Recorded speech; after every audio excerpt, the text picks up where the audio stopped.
in chief, the world is a much safer place. After decades in which past presidents coddled and enabled the world's leading state sponsor of terrorism, President Trump finally ended the immediate threat of a nuclear Iranian regime. Following President Trump's command, the most powerful military in the history of the world executed massive precision strikes on 3 of the Iranian regime's key nuclear facilities.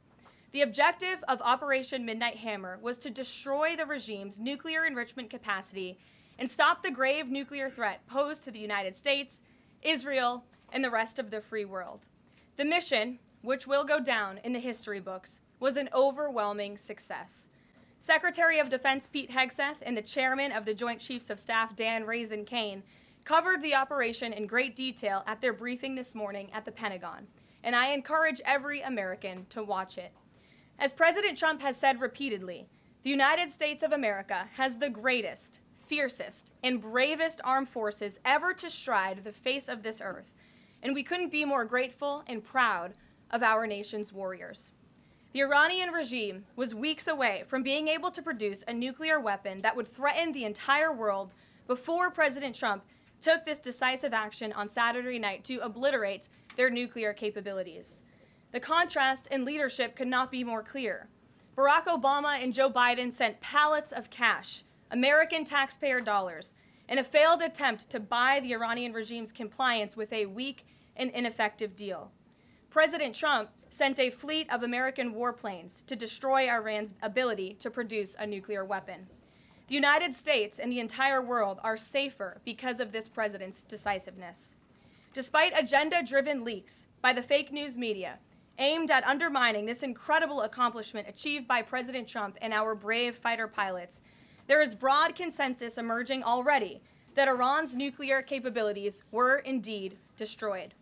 The United States, Israel, the United Nations, and even Iran all agree they can no longer build a nuclear weapon. So why did the president immediately turn to obliterating after the Iranian nuclear threat? Securing peace. Within 48 hours of the devastating strike, President Trump and his team brokered a historic ceasefire between Israel and Iran and officially ended the 12-day war. The Middle East is now shifting away from chaos and bloodshed and moving toward the beginning stages of a new era of peace and stability that President Trump has long called on them to achieve. This was unthinkable at this time last week, and this is what peace through strength looks like. Under President Trump, America will relentlessly advance our interests without being dragged into endless wars. His fearless leadership guarantees America is once again respected across the world. Just look at what he was able to accomplish at the NATO summit in the Netherlands. Many of you were there. Our allies agreed to invest 5% of their GDP annually in defense because President Trump demanded it. This will be the most significant reinforcement of NATO's collective defense in the history of the NATO alliance. And as a result, the United States of America will carry less of the burden, and our NATO allies will be stronger than ever before. As NATO Secretary General Ruda put it, for too long, one ally, the United States, and our taxpayers, I may add, carried too much of the burden of that commitment. And that changes today. President Trump made this change possible. We will produce trillions more for our common defense to make us stronger and fairer by equalizing spending between America and our allies. This is the Trump effect. This is what the president meant when he declared that America is back. Now, back here at home, Americans are paying much cheaper prices for gasoline this summer, as both the Wall Street Journal and the New York Times pointed out today. Here's how the Wall Street Journal put it. Hitting the road this summer won't bring as much of a big hit to your wallet. The national average for a gallon of regular gasoline is about 23 cents cheaper than this time last year. Analysts say plentiful supply is expected to keep prices down in the coming months. These are the cheapest gas prices at this point of the summer since 2021. And despite all the doom casting from liberal pundits, oil prices on Tuesday were lower than before the Israel-Iran conflict began. As President Trump continues to unleash American energy, our country will have even more efficient, reliable, and affordable energy to protect our national security and fuel our people. Later this afternoon here at the White House, the president will host a One Big Beautiful event in the East Room to rally Republicans to get the one big beautiful bill across the finish line. At that event, he will be joined by everyday Americans from across the country who will massively benefit from the common sense policies and provisions within this bill. This is the largest tax cut for working and middle-class Americans in history, and it's going to put more money into the pockets of hardworking Americans. Families will see an average increase in take-home pay of more than $10,000 per year. Americans earning between $30,000 and $80,000 per year will see a 15% tax cut.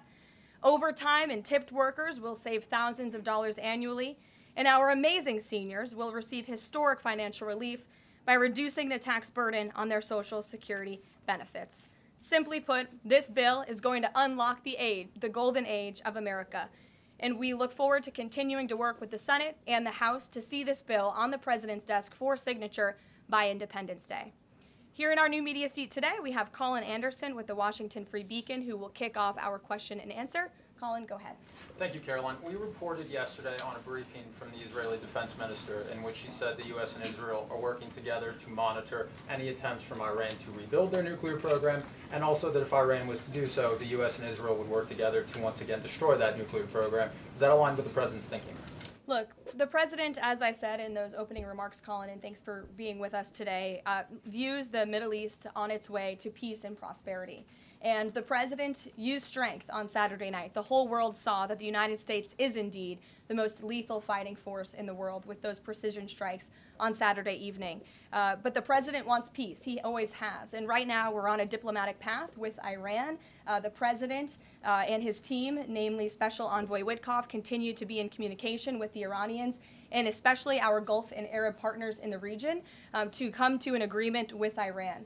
As for our alliance with the State of Israel and that friendship and that partnership between the United States and the State of Israel, I would argue it has never been stronger.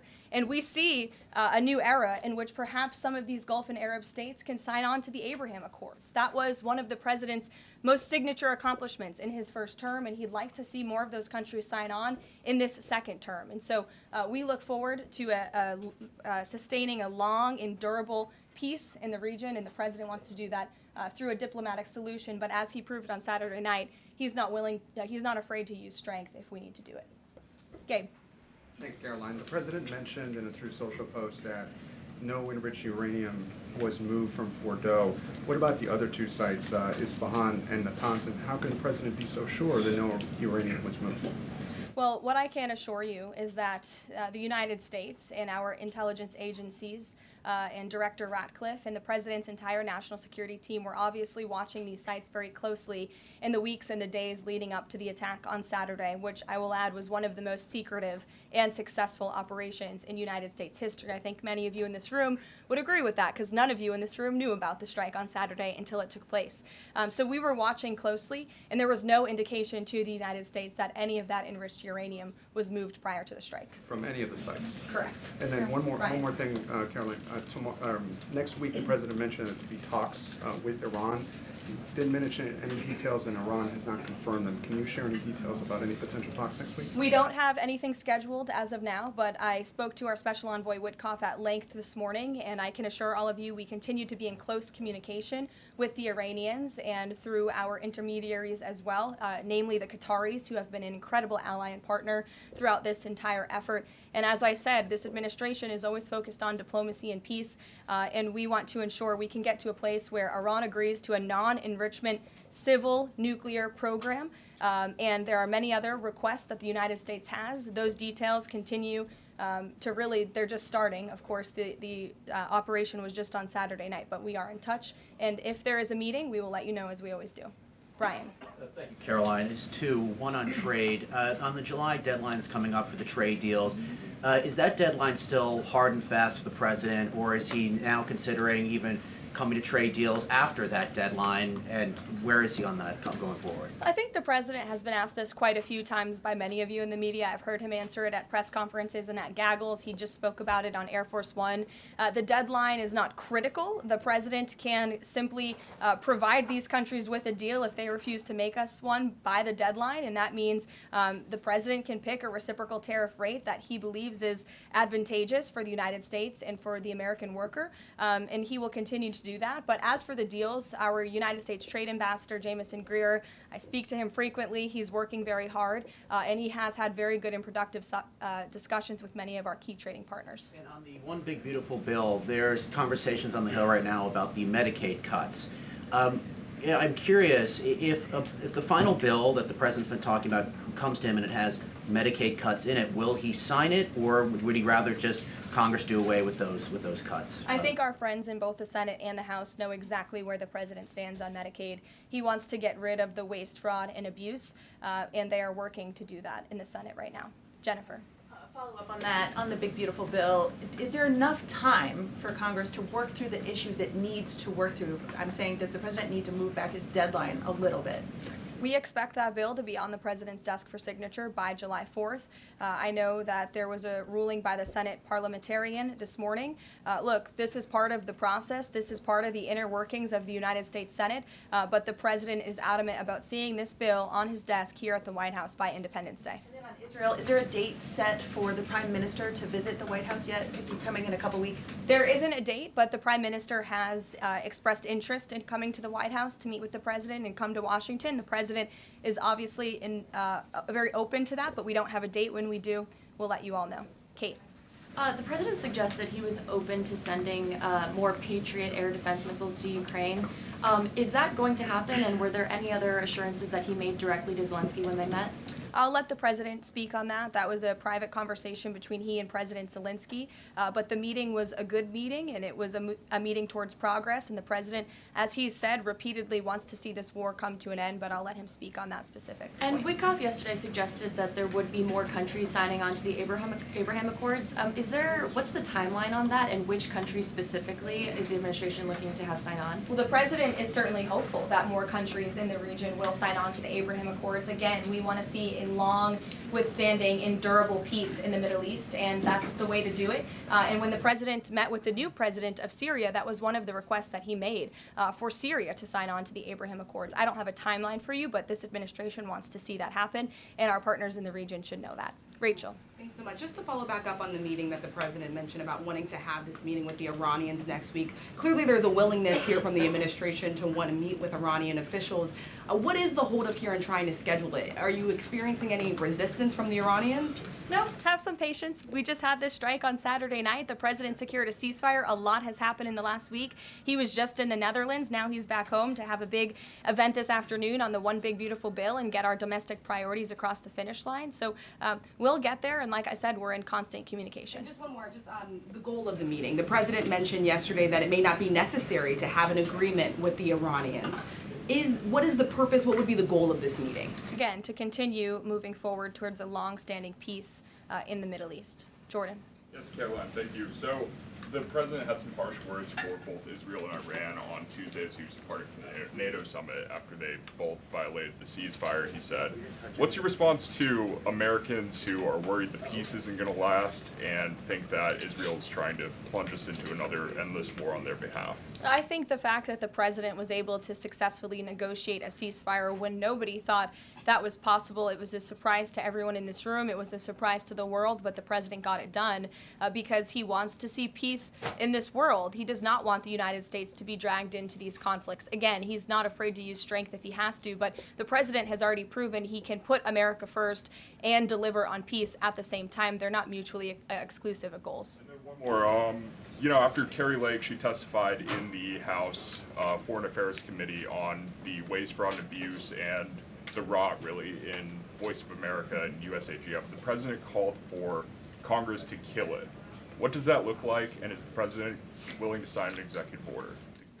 Well, I believe that that action would have to be legislative through Congress, and the president directed Congress to get that done in his Truth Social post yesterday. If there is any executive action that can be taken to cut some of the waste, fraud, and abuse or do away with the program entirely, I'm sure our great Deputy Chief of Staff, Stephen Miller, is already looking into it, and if it can be done, it will be done here at the White House, but Congress should act as well. To the back, go ahead. Yes. Okay, Caroline, thank you. The administration has To said the back, that- and then Carrie, I'll come to you. Yeah, the administration has said that the DIA report was low confidence intel. Can you share what other assessments are currently underway to get to the bottom of just how effective these strikes were? Yes, well, I can assure you what the CIA director said, that when we look at the entirety of the intelligence that we have to this date, it concludes that these strikes on the Iranian nuclear facilities were absolutely successful. It was a total obliteration, as the president said, and not only does our own intelligence say that, but also the Iranian foreign minister has said that.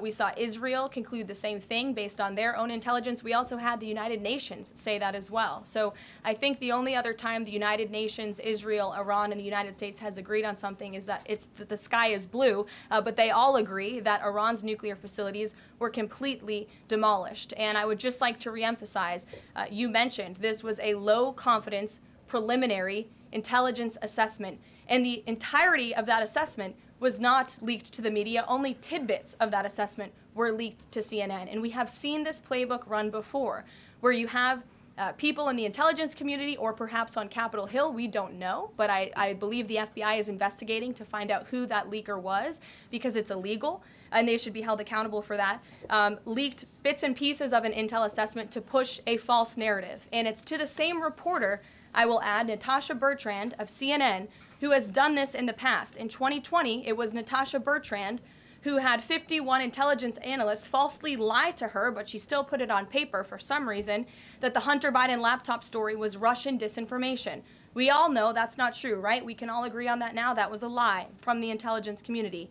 Also in 2020, this same reporter, Natasha Bertrand, wrote that a top intel agency ruled out the man-made lab leak theory of the coronavirus origins. Again, the president was right about that. This reporter wrote a lie from the intelligence community to seek a narrative she wanted to prove, and guess what? We now know that's the truth. Also, in 2024, Bertrand pushed the suckers and losers hoax. She also pushed the fine people hoax, which was taking the president's words purposely out of context.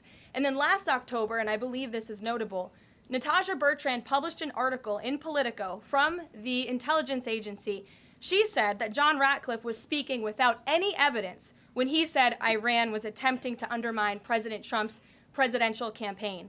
And then we, of course, found out that was absolutely true. In fact, the Biden administration declassed an intel report which said they had high confidence that Iran had done exactly what Ratcliffe alleged. They did run an influence campaign to hurt President Trump's candidacy. In fact, we know the Iranians tried to take President Trump's life.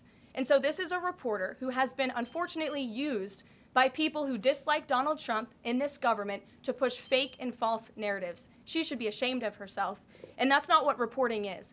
Journalism is trying to find the facts and the truth. And this week we saw this same reporter being used to push a fake narrative to try to undermine the President of the United States, and more importantly, the brave fighter pilots who conducted one of the most successful operations in United States history. And I think the American people fully know that this operation was a complete and total success. Elizabeth. Thank you, Caroline. The Miami Herald recently published a story saying the Trump administration was targeting migrant foster children. The Trump administration has denounced this as false. Could you clarify the Trump administration's position on protecting migrant children, particularly the 300,000 lost under the Biden administration? Yes, I saw that Miami Herald article yesterday, and I was aghast at the headline. It's egregious to accuse this administration of trying to target foster children. That is not at all what is happening at the Department of Homeland Security.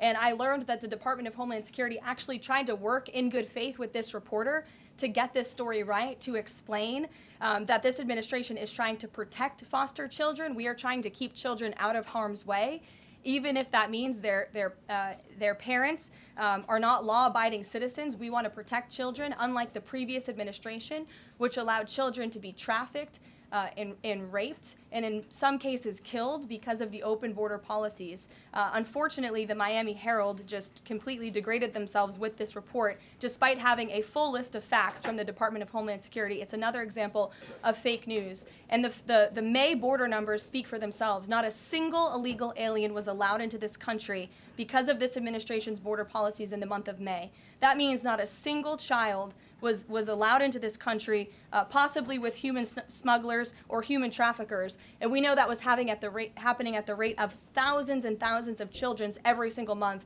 in the previous administration for 4 years. And you didn't see any reporting of that from the Miami Herald, but now they're trying to accuse this administration. And we tried to give them the facts, and they refused to report them. So thank you for bringing that report to light. Aisha. Good to see you again. You too. I know you're looking for You're this. usually on the Hill. I know, I'm here today. I know you're looking for this leaker. Is it your belief, I know you said earlier you're not sure if it's on Capitol Hill or at the Pentagon, but is it your belief that it might be in Capitol Hill, and how confident are you that you'll find this leaker? Well, I'm not personally looking for the leaker. The FBI is looking for the leaker, so you'll have to ask them in the Department of Justice in terms of this investigation. But leaking top secret classified intelligence is a crime, and people need to be held accountable for that crime. Can I just ask you about how you're going to be limiting intel to Congress? What would you say to lawmakers who say they have oversight privileges, they need this information? This administration wants to ensure that classified intelligence is not ending up in irresponsible hands, and that people who have the privilege of viewing this top secret classified information are being responsible with it. And unfortunately, clearly, someone who had their hands on this, and it was a very few people, few number of people in our government who saw this report, that person was irresponsible with it, and we need to get to the bottom of it, and we need to strengthen that process to protect our national security and protect the American public. Mary Margaret, go ahead. Thank you, Caroline. Sure. You just laid out a lot of different stories about disinformation that Natasha, excuse me, that Natasha Bertrand had pushed during her time at Politico and at CNN. Why would any member of the Trump administration leak anything to her? Well, again, as I just said, we're investigating who that leaker was. It could have been someone in the intelligence community, or it could have been someone on Capitol Hill who had access to this document. The FBI is searching for that person. Go ahead. Thanks, Caroline. The president was And obviously... clearly it was done to undermine the president, to answer your question. And I'm sorry, I really wanted to follow up on that really quickly. Before the strikes on Iran, we saw a number of other leaks about Tulsi Gabbard, the Vice President Vance. Is there an effort to divide the president's team when it comes to these leaks and which reporters they choose? I do believe there's an effort on the outside of this building to try to divide the president's team on the inside, and sometimes you have to look at these headlines and laugh, because I've been in meetings where I know these things are absolutely not true, and again, we do our best here, I believe, to try to push back and correct the record with all of you, but there is fake reporting. That's just the reality of this country, unfortunately, but I can assure you the president's team is strong, especially the national security team. Everyone is very proud of the president, of our commander-in-chief, and of our military for the successful operation that took place on Saturday night. Thanks, Caroline. The President was obviously very pleased with getting his NATO allies to increase defence spending. He's made the same demands of Asia-Pacific allies of the United States, including Australia, where I'm from. How does the NATO result impact negotiations with Asia-Pacific allies? Does it, for say, strengthen the President's resolve to say, well, our NATO allies have done it, now you need to do it too?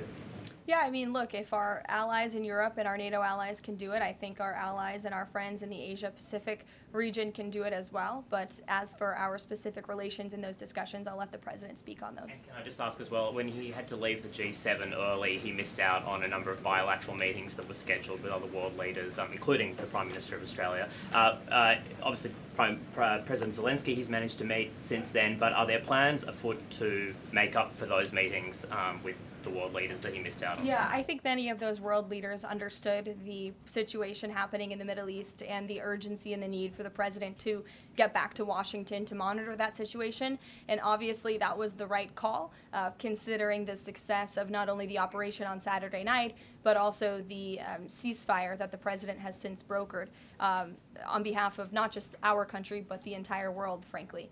But he has made up a couple of those meetings, and he has had direct phone calls with some of those leaders he was supposed to meet with as well. Not all. Ed. Oh yeah, thanks, Caroline. So to clarify on trade, so what happens to the countries other than China on July 9th? That's a decision for the president to make, and I will let him make it. Okay, and secondly, so now that oil is just about upper $60s a barrel, when's the administration going to start refilling the Strategic Petroleum Reserve? That's, again, a decision for the president to make and our Secretary of Energy. There's no imminent plans to do that, from what I understand. But as you have seen with the plummeting of oil prices in this country, it's because this president and our Department of Energy have really tapped into our resources here, and we have an increased increase of supply, unlike the previous administration that totally hampered our domestic energy efforts, but totally robbed and drained our strategic petroleum reserves. So when the time is right, the president will make that decision. But right now, we are utilizing the resources that God blessed us with right here in our country to produce energy for our people. You know, one more if I could, on the one big beautiful bill. Does the president believe the parliamentarian of the Senate should be removed? I haven't spoken to him about that, and I'll let him speak on it. However, again, he knows this is part of the process and the inner workings of the Senate, and he wants to see this bill done, and he remains very much engaged in these conversations and in this process with lawmakers in both the Senate and the House side, and the whole White House does as well. In the back, yes, Libby. Thank you, Caroline. Earlier today, the president stated that these photos out of Fordo that were showing nuclear materials being removed, suspected of showing that, were just concrete workers. What intelligence is that based upon? Look, the president shared that statement with all of you, and I already answered the question about whether uranium was moved prior to the strike, and the answer is no. Is there a chance that the DIA report becomes public at any point?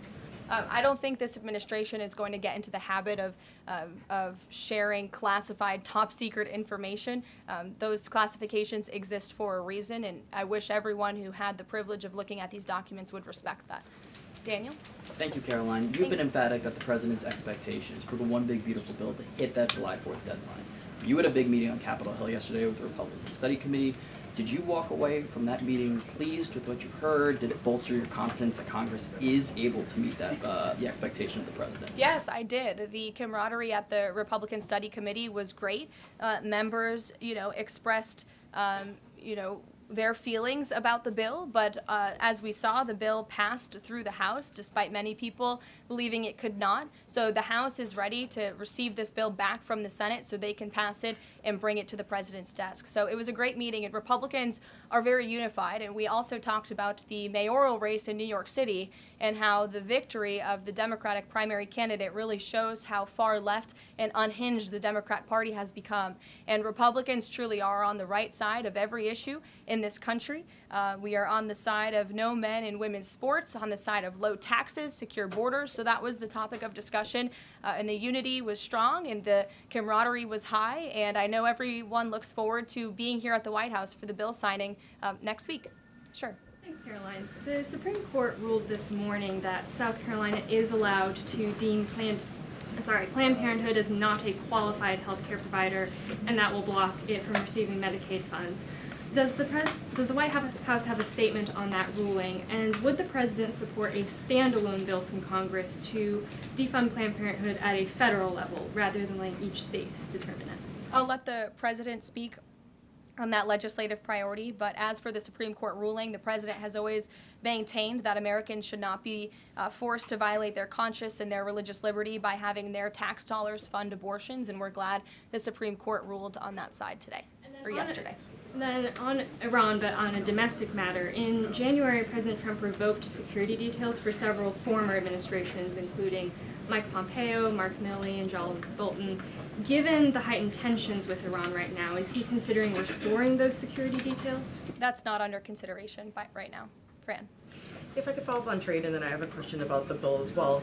Are you saying at this point that there's no plans to extend that July 8th and July 9th deadline? I mean, especially with everything that's been going on, from Iran to the tax bill on Capitol Hill, is that under consideration at all at this point? Perhaps it could be extended, but that's a decision for the president to make.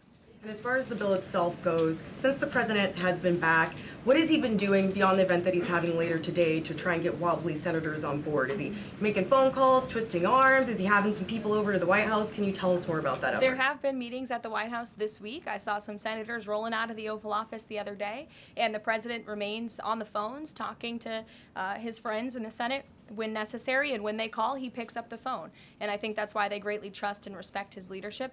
And we're having that big event later this afternoon at 4 o'clock. I would encourage you all to tune in. We're going to have some great everyday Americans who are in attendance. We'll have some tipped delivery drivers. I think we're going to have a barber from the great state of Arkansas here in attendance. We're going to have some law enforcement officers, some Border Patrol agents, and Tom Homan will be speaking as well. So the point of this event is to show the American people how this bill works for them and how there are provisions in this bill that will change their lives. Can you tell us which senators you saw rolling out of the Oval Office? I'll let the president speak on that if he wish. I don't share details about his private meetings without his permission. Emily, go ahead. Today, the Justice Department announced it was opening an investigation into employment discrimination at the University of California, alleging they had race and sex-based quotas. Federal law bars hiring somebody based on their race or sex, but do you also object to universities working harder to make sure they have a diverse group of candidates to consider? And do you expect more investigations like this from DOJ? I have not seen that investigation from the Department of Justice, but I can certainly check in. What I can tell you, it's the position of this president that we want to restore a merit-based society and culture in the United States of America, where people are not hired nor are they promoted based on their color of their skin or their gender. The president wants people to be hired in the workforce because of their merit and their skill, and I think most Americans agree with that. I'll take one more. Carrie, because I promised you earlier.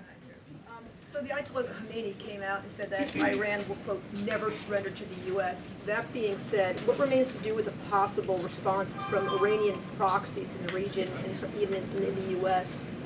Look, we saw the Ayatollah's video, and when you have a totalitarian regime, you have to save face. I think any common sense, open-minded person knows the truth about the precision strikes on Saturday night. They were wildly successful, and it's what led to the ceasefire agreement between Israel and Iran, which the president is very grateful for, and the United States of America remains prepared to defend our assets and our personnel in the region. And again, I would just emphasize the success of the strike that took place on Saturday night, and the world is a safer place because of it. Thanks, guys, for coming today, and you'll see the president at 4 o'clock. Thanks.